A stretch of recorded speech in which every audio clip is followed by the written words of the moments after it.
আপনাদের বলেছিলাম যে স্বামীজি মনে করতেন ভারতীয় নারীর আদর্শ রূপ হলেন সীতা, যিনি স্বামীর অনুগতা, যিনি শত্রুর আশ্রয় থেকেও নিজের সতীত্ব রক্ষা করতে পারেন এবং যিনি দরকারে স্বামীর বিরুদ্ধে স্পষ্ট ভাষায় অভিযোগ করতে পারেন।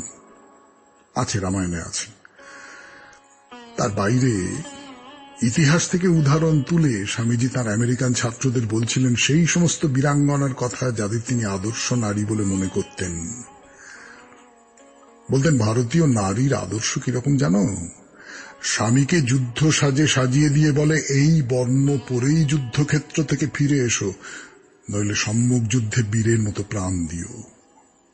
হ্যাঁ, স্ত্রী হয়ে স্বামীর মৃত্যুর কথা উচ্চারণ করতেও তার বাধে না। বলবো, আরো কথা বলবো 92.7 বিগ এফএম এ শরণাগত অনুষ্ঠানে, কিন্তু একটু গান শুনে নেওয়া যাক, কেমন? গঙ্গা যমুনার দেশে দাঁড়াইয়া সেই বালক অম্লান বদনে কহিল, না দেখি নাই, রিভার দেখি নাই। সে কথাই বলেছিলাম তো 92.7 বিগ এফএম এ শরণাগত অনুষ্ঠানে। মানেটা খুব সহজ। আমাদের লেখাপড়ার সঙ্গে আমাদের প্রতিদিনের জীবনের কোনো সম্পর্ক তৈরি করা যায়নি। রিভার মানে নদী, এইটা সেই বাচ্চাটা জানে, কিন্তু সেই রিভার যে আমার বাড়ির সামনে দিয়ে বয়ে যাওয়া গঙ্গা অথবা যমুনা অথবা পদ্মা, এইটা তাকে কেউ বলেনি। কি ঠিক কিনা? তো লেখাপড়া তো জীবনকে বাদ দিয়ে হতে পারে না। স্বামীজির কথা হলো শিক্ষার উদ্দেশ্য কি? লেখাপড়া শেখার ফলে মেয়েরা সব সস্তা চটকদার কুরুচিপূর্ণ নাটক নভেল পড়তে শিখল। স্বামীজি বলছেন সে শিক্ষায় আমাদের দরকার নেই।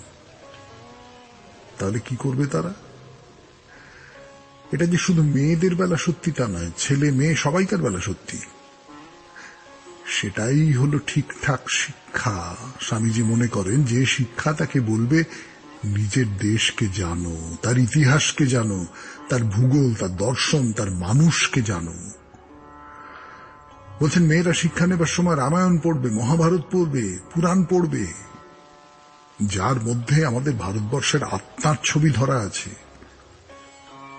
যতক্ষণ না পর্যন্ত রামায়ণ মহাভারতের মধ্যে দিয়ে মহৎ জীবনের আদর্শ তাদের ভেতরে সঞ্চারিত হয়ে যাচ্ছে, ততক্ষণ পর্যন্ত এই চেষ্টা চালিয়ে যেতে হবে। তিনি বলছেন মেয়েদের সবচেয়ে আগে শিখতে হবে মাতৃভাষাটা। মাতৃভাষার মধ্যে দিয়েই তো সে সকলের সঙ্গে যোগাযোগ তৈরি করতে শিখবে। আমি একটা জিনিস লক্ষ্য করে দেখেছি, আপনারাও নিশ্চয়ই দেখেছেন, আরো ভালো করে খেয়াল করবেন।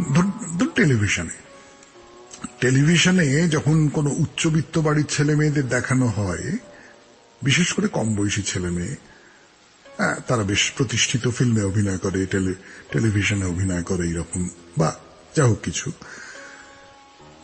তারা কেউ 3-4 লাইন শুদ্ধ বাংলা বলতে পারে না। এইভাবে তারা আমার দেশের বেশিরভাগ মানুষের থেকে আলাদা হয়ে যায়। তো তারপরে শিখতে হবে সংস্কৃত। সে শুধু বাংলাকে আরো সমৃদ্ধ করে তোলার জন্যই নয়, সংস্কৃত তো বাংলাকে অনেক বেশি সমৃদ্ধ করে তুলতে পারে। তার বাইরেও আমরা কি সত্যি জানি সংস্কৃত সাহিত্যে কত মণিমুক্ত ছড়ানো রয়েছে? তারপরে মেয়েদের শিখতে হবে ইংরেজি, বিজ্ঞান, ইতিহাস, ভূগোল। কিন্তু এটাই সব নয়, মেয়েদের সেবা করতে শিখতে হবে, সেলাই, ফোঁড়াই, রান্নাবান্না, নানান রকম হাতের কাজ, এই সব কিছু যাতে তারা শেখে এ ব্যাপারে তাদের উৎসাহ দিতে হবে। অঙ্ক শেখাতে হবে, অঙ্ক। তা আমাদের মনকে সুশৃঙ্খল হতে সাহায্য করে। কি মনে হচ্ছে?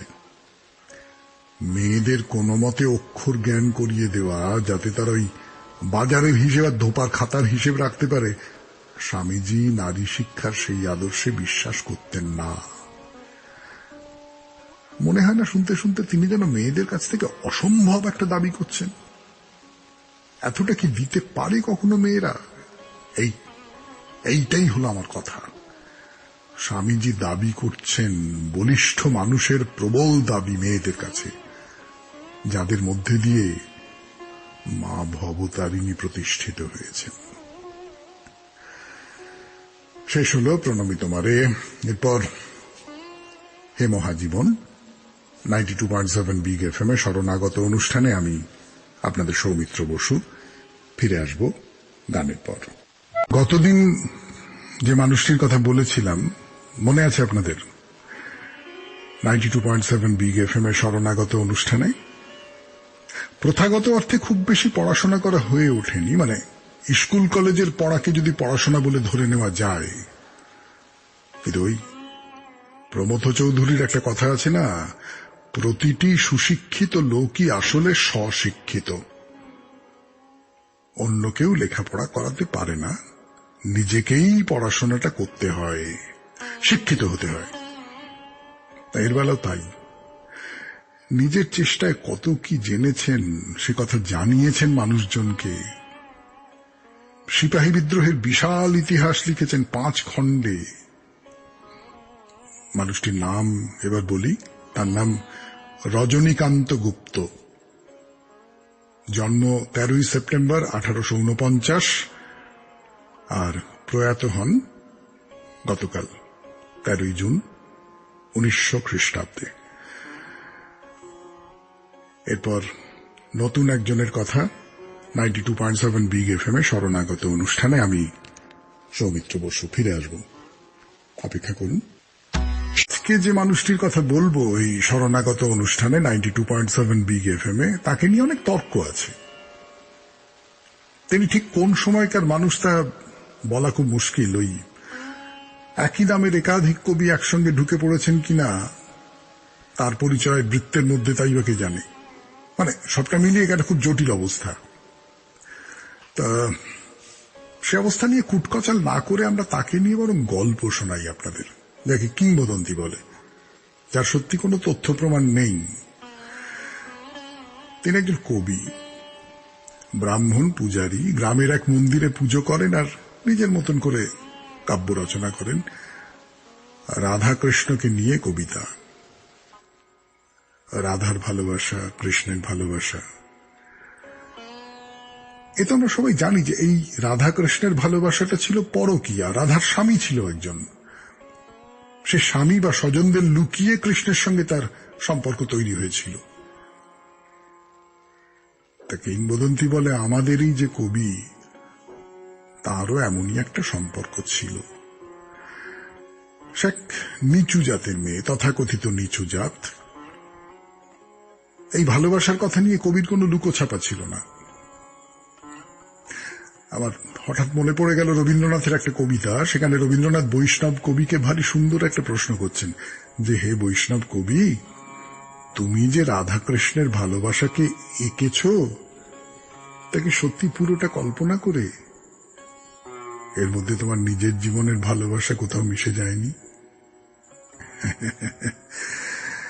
তা আমাদের এই যে কবির কবিতা, তার মধ্যেও হয়তো তার নিজের জীবনের ভালোবাসা মিশে গিয়েছিল। তার ফলেই সেই কবিতাগুলো এত সত্য হয়ে ওঠে, একেবারে আপনার আমার মনের কথা বলে মনে হয়। কাউকে খুশি করবার জন্য লেখা নয়, কাউকে মুগ্ধ করবার জন্য লেখা নয়।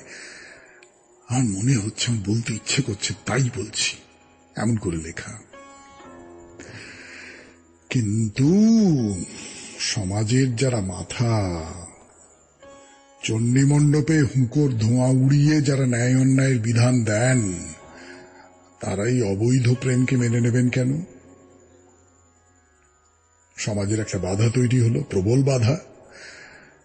কবির শেষ পর্যন্ত কি হলো তা নিয়ে নানান রকম গল্প আছে। একটা গল্প হচ্ছে যে সবাই মিলে তাকে মন্দিরের কাছ থেকে তাড়িয়ে দেওয়া হলো। নিচু জাতের মেয়ের সঙ্গে প্রেম করেছে, তুমি অসুচি হয়েছ, এর শাস্তি তোমাকে উপবাসে প্রাণত্যাগ করতে হবে।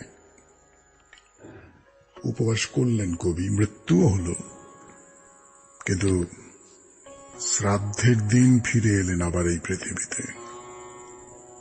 এটা একটা গল্প। আর একটা গল্প আছে, এই সরল গ্রাম্য কবিকে দেখে নাকি কোনো এক বেগম মুগ্ধ হয়েছিলেন।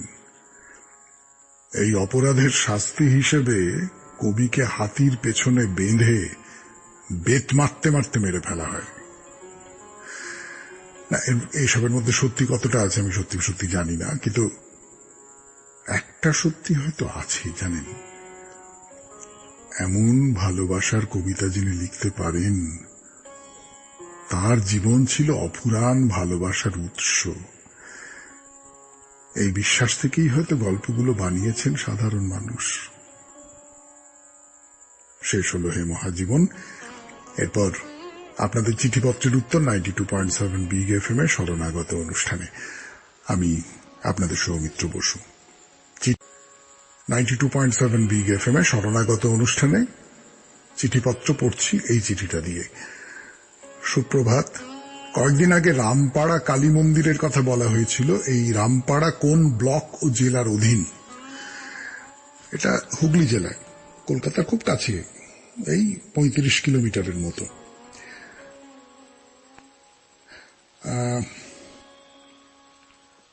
সমর সিংহ, 68 বছর বয়স, পুরুলিয়া, অবসরপ্রাপ্ত।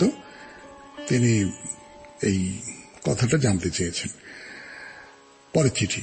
প্রিয় সৌমিত্রদা, আশা করি ঈশ্বরের কৃপায় সপরিবারে কুশলে আছো। তোমার 3/6/2021 অনুষ্ঠান ভীষণ ভালো লেগেছে। শ্রাবণীদির সুন্দর চিঠি একটা অলংকারের মতো, নতুন করে কি বলবো, তুমি অনবদ্য। নমস্কার নিয়ম, মিহির কুমার দাস, বাগুইহাটি। আচ্ছা, খুব ভালো লাগলো, খুবই ভালো লাগলো। পরের চিঠি।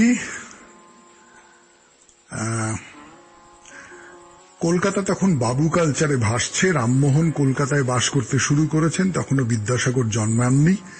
বিবেকানন্দ ও রবীন্দ্রনাথের জন্ম আরো পরে। কারখানার চিমনির ধোঁয়া, বৈদ্যুতিক বাতি নেই।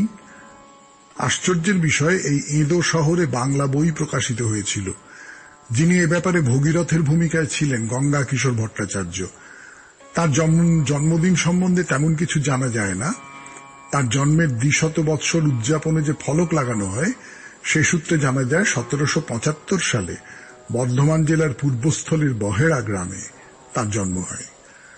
ভরতচন্দ্র রায়গুণাকরের অন্নদামঙ্গল কাব্য 1816 সালে শ্রীরামপুরের মেশিনারি প্রেস থেকে তার হাতেই প্রকাশিত হয়। তিনি বাংলা বইয়ের প্রথম মুদ্রাকর, প্রকাশক ও পুস্তক বিক্রেতা। কলকাতার ফেরিস অ্যান্ড কোম্পানির প্রেস থেকে বেতাল পঞ্চবিংশতি ও লক্ষ্মী চরিত্র এবং বাংলায় প্রথম সাপ্তাহিক সংবাদপত্র সমাচার দর্পণ নামে প্রকাশিত হয়। দ্রব্যগুণ, চিকিৎসার্ণব ও grammar in English and Bengali নামের একটি ইংরেজি ব্যাকরণ প্রকাশিত হয় তাঁর তত্ত্বাবধানে। প্রকাশনা জগতের এই ভগীরথের 1831 সালে জীবনাবসান হয়। চিঠিটি লিখেছেন দিলীপ পাল, ভাঙড়, দক্ষিণ 24 পরগনা। ধন্যবাদ দিলীপ বাবু। এই মানুষটির সম্পর্কে আমরা সত্যি খুব কম জানি, আপনি জানালেন। এবং আপনার এই চিঠি দিয়েই শেষ হলো আজকের চিঠিপত্রের আসর। এরপর বাইরে দূরে 92.7 বিগ এফএম এর শরণাগত অনুষ্ঠানে আমি আপনাদের সৌমিত্র বসু। 7 বিগ এফএম এর শরণাগত অনুষ্ঠানে আমি আপনাদের সৌমিত্র বসু শুরু করছি বাইরে দূরে। এর আগের দিন বলেছিলাম কল্পেশ্বর মন্দিরে যাবার আগে উর্গামের যে বিখ্যাত মন্দির সেটাও একটু দেখে নেব না। উর্গামে আছি যখন, ধ্যানবদ্রীর মন্দির, বিষ্ণু মন্দির। এই বদ্রী শব্দটি নিয়ে মোট 7টা মন্দির আছে এই অঞ্চলে। তাদের মধ্যে ধ্যানবদ্রী হল ষষ্ঠ। পঞ্চকেদার বলে না, হল সপ্ত ধ্যানবদ্রী। বাকি বদ্রীগুলোর নাম জানতে ইচ্ছে করছে? বেশ, তো বলি আপনাদের। প্রথমে তো বদ্রীনাথ, আপনারা নাম শুনেছেন। তারপর আদি বদ্রী, বৃদ্ধ বদ্রী, অর্ধ বদ্রী, ভবিষ্য বদ্রী, যোগাত্থান বদ্রী। আমাদের এই ধ্যানবদ্রী মন্দিরটি ছোট্ট, ভেতরে বিষ্ণুদেবের মূর্তি, চতুর্ভুজ বিষ্ণু, চারপাশে পাহাড়, জঙ্গল, বড় ভালো লাগবে, দেখবেন। এরপর একটু গান শুনবো, গান শুনতেও নিশ্চয়ই ভালো লাগবে। তারপর ফিরে আসবো আবার কথায় 92.7 বিগ এফএম এ শরণাগত অনুষ্ঠানে। কল্পেশ্বর মন্দিরের দিকে এখন আপনাদের সৌমিত্র বসু আপনাদের বলছে সেই মন্দির দেখার অভিজ্ঞতার কথা। দুপাশে সবুজ মাঠ, ক্ষেত, তার ওপারে পাহাড়, পাহাড়ের গায়ে ওই বাবার কোলে ছোট্ট ছেলের মতো লেপ্টে আছে মেঘ। মাঝে মাঝে পাহাড়ের ওপর থেকে ঝর্ণা নেমে এসেছে। পাহাড়ি পথে ঝর্ণা দেখলে একেবারে অবধারিত ভাবে সেখানে হাত কিংবা পা ডুবিয়ে দিতে ইচ্ছে করে না বলুন? হ্যাঁ, আর ঝর্ণারও নিশ্চয়ই ইচ্ছে করে আপনার হাতে পায়ে ধাক্কা দিয়ে দিয়ে আপনার সঙ্গে খেলতে। এই করতে করতে চারপাশে জঙ্গল দেখতে দেখতে পাহাড় দেখতে দেখতে চলে এলাম কল্পেশ্বর মন্দিরের এলাকার মধ্যে। একটা ব্রিজ, আর সেই ব্রিজের এপার থেকেই দেখা যায় বেশ খানিকটা উপর থেকে হুড়মুড় করে নেমে আসছে জল, ফেনায় ফেনা, যেন এক বেনি পিঠের ওপর ফেলে দিয়েছে কোনো দক্ষিণে। এই প্রপাত বলুন, ঝর্ণা বলুন, তার জল এসে মিশেছে কল্পগঙ্গায়। কল্পগঙ্গার উপর দিয়ে চলে গেছে একটি ব্রিজ, যার কথা বলছিলাম, লোহার ব্রিজ, সবুজ রং করা। এও আর এক খেলা। এরকম পাহাড়ি নদীর ব্রিজের ঠিক মাঝখানে দাঁড়িয়ে নিচের দিকে তাকাতে খুব ইচ্ছে করে না? এখন স্রোত খুব সরু, পাথরের মধ্যে দিয়ে পথ কেটে কেটে চলেছে, কিন্তু বর্ষা এবারে ভয়ঙ্কর হয়ে ওঠে। ওইদিকে উঁকি মেরে দেখুন, নদী তুমি কোথা হইতে আসিয়াছ? নদীটা দেখিয়ে দেয় না। আপনার ডান দিকে বাঁক নিয়ে সে ঘন জঙ্গল আর পাহাড়ের মধ্যে হারিয়ে গেছে। ব্রিজ পেরিয়ে গিয়ে আপনি বাঁ দিকে মেকলেন, ওই যে দেখা যায় মন্দির, কল্পেশ্বর মহাদেবের মন্দির। ছোট্ট মন্দির, তেমন ভিড়ও কিছু নেই। খানিকটা ভিড় হয় শিবরাত্রির সময়, তা সে তো হবেই, ভগবান শিবেরই তো মন্দির। ঢোকবার মুখে লাল হরফে লেখা আছে, জয় কল্পেশ্বর মহাদেব। ডান পাশে পাথরে গিয়ে এসেছে, সেই পাথরের গা দিয়ে মন্দির, সার সার ঘণ্টা ঝোলানো রয়েছে। আসুন, ভেতরে আসুন। বৃষরূপী নন্দীর মূর্তি, এই দেখুন কল্পেশ্বর শিব। না, আমরা যেমন পরিপাটি শিবলিঙ্গ দেখে অভ্যস্ত, সেই রকমটা নাকি নন, কিন্তু লিঙ্গের একটা আকার আছে, তার গায়ে ত্রিপুণ্ডক আঁকা। তো একটা ব্যাপার বোঝা যায়, আমি পাণ্ডবদের সময়কার কিনা জানি না, কিন্তু এই মন্দির যে অতি প্রাচীন তাতে কোনো সন্দেহ নেই। গুহার মতো মন্দিরের ভেতরটা, পুজো দিয়ে বাইরে বেরিয়ে আসুন, সেখানে রোদ, আলো, মরকত মুনির মতো ঝকঝক করছে পাহাড় আর জঙ্গল। ব্যাস, পঞ্চকেদার দেখার পালা শেষ। এইবার তাহলে অন্য কোথাও যাওয়া যায়। কোথায় যাওয়া যায় বলুন তো? গঙ্গোত্রী যমুনোত্রীর প্রস্তাব আছে, অন্য নানান জায়গায় যাবার প্রস্তাব আছে। আমি বরং একটু ভেবে দেখি কোথায় যাওয়া যায়। আমি ভেবে যে জায়গায় যাবার কথা বলবো সেই জায়গায় আপনারা আমার সঙ্গে যাবেন তো? বেশ, সামনের দিন তাহলে আমি ভেবে যে জায়গা ঠিক করব সেই জায়গায় একসঙ্গে রওনা হওয়া যাবে, কি বলেন? তাহলে যাওয়ার আগে বলি বা মনে করিয়ে দিই, আমাদের হোয়াটসঅ্যাপে চিঠি পাঠাবার নাম্বার 9831922927, এবং চিঠির গোড়ায় অতি অবশ্যই SG লিখতে হবে। আর আমাদের যে ফেসবুকটি আছে তার নাম হচ্ছে শরণাগত সৌমিত্র, SHARANAGATA শরণাগত, SOUMITRA সৌমিত্র। প্রত্যেক দিন রাত্রি 9:30টার সময় সেই শরণাগত সৌমিত্র অনুষ্ঠানে সৌমিত্র বসু আপনাদের শরণাগত হয় বলাটাই উচিত, না? বেশ, তাহলে আজকের মতো বিদায়। আবার রাত্রিবেলা 9:30টায়, আর পরদিন সকালবেলা ভোর 5টায়। খুব ভালো থাকবেন, সাবধানে থাকবেন। নমস্কার। আপনাদের বলেছিলাম যে স্বামীজি মনে করতেন ভারতীয় নারীর আদর্শ রূপ হলেন সীতা, যিনি স্বামীর অনুগতা, যিনি শত্রুর আশ্রয়ে থেকেও নিজের সতীত্ব রক্ষা করতে পারেন, এবং যিনি দরকারে স্বামীর বিরুদ্ধে স্পষ্ট ভাষায় অভিযোগ করতে পারেন। আছে, রামায়ণে আছে। তার বাইরে ইতিহাস থেকে উদাহরণ তুলে স্বামীজি তার আমেরিকান ছাত্রদের বলছিলেন সেই সমস্ত বীরাঙ্গনার কথা যাদের তিনি আদর্শ নারী বলে মনে করতেন। বলতেন, ভারতীয় নারীর আদর্শ কিরকম জানো? স্বামীকে যুদ্ধ সাজে সাজিয়ে দিয়ে বলে, এই বর্ণ পরেই যুদ্ধক্ষেত্র থেকে ফিরে এসো, নইলে সম্মুখ যুদ্ধে বীরের মতো প্রাণ দিও। হ্যাঁ, স্ত্রী হয়ে স্বামীর মৃত্যুর কথা উচ্চারণ করতেও তার বাধে না। বলবো, আরো কথা বলবো 92.7 বিগ এফএম এ শরণাগত অনুষ্ঠানে, কিন্তু একটু গান শুনে নেওয়া যাক, কেমন? গঙ্গা যমুনার দেশে দাঁড়াইয়া সেই বালক অম্লান বদনে কহিল, না দেখি নাই, রিভার দেখি নাই।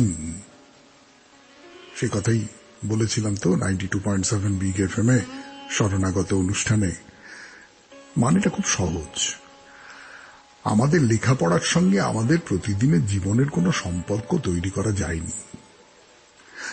রিভার মানে নদী, এইটা সেই বাচ্চাটা জানে, কিন্তু সেই রিভার যে আমার বাড়ির সামনে দিয়ে বয়ে যাওয়া গঙ্গা অথবা যমুনা অথবা পদ্মা, এইটা তাকে কেউ বলেনি।